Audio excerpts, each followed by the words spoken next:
As many of you already know, I lost my son Lucas Lethbridge because of the drug pushers in this area. He was left to die with no call for help until at least 18 hours after he showed signs of medical distress. We need justice for Lucas and change that will help many. It'll help a lot of people if we can accomplish what we're trying to do.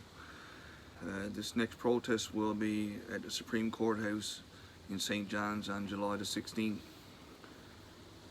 One of the goals of the protest is to bring awareness to the problem of drug pushers not being held accountable for killing people.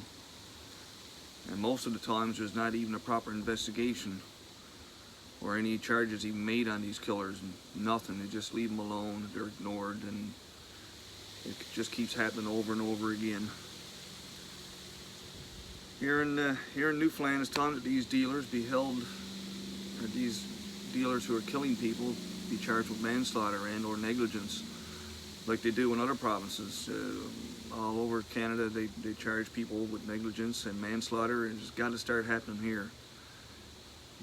We need to come up with some way to deter the drug pushers from doing what they're doing and killing people. That's all too often. It happens over and over again. The current long outdated way of police leaving small time dealers alone so they can catch the bigger guys failed us. Has not been working for years. A new strategy needs to be implemented. They need to start preventing the big dealers or supplier from recruiting the sellers at the street level.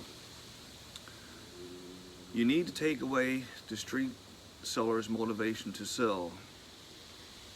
And one way to do that is amend the criminal code under the Controlled Drugs and Substance Act. Subsections needed to be added related to manslaughter and negligence, causing death or bodily harm.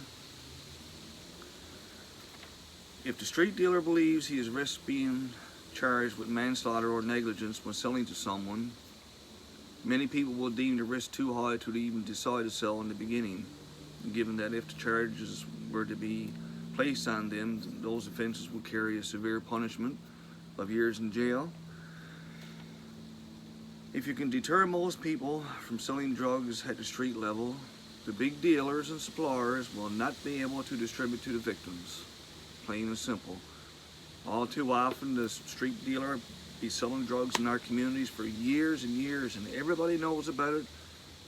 Nothing ever be done, and they continue to kill people. Numerous people die here in the Clareville area alone. It just keeps happening. Roughly every 6 months somebody dies of an overdose. Also, one of the things we're trying to accomplish is have people who knowingly left someone in medical distress and didn't call for help. They should also be charged with appropriate offenses, and this needs to be implemented in the new laws regarding the subsections under the Controlled Drugs and Substance Act. We need the justice system to review and implement new laws directly in dealing with death or overdose related to drugs, to ensure drug pushers are held accountable, and also anyone failing to call for help be held accountable for contributing to a person dying.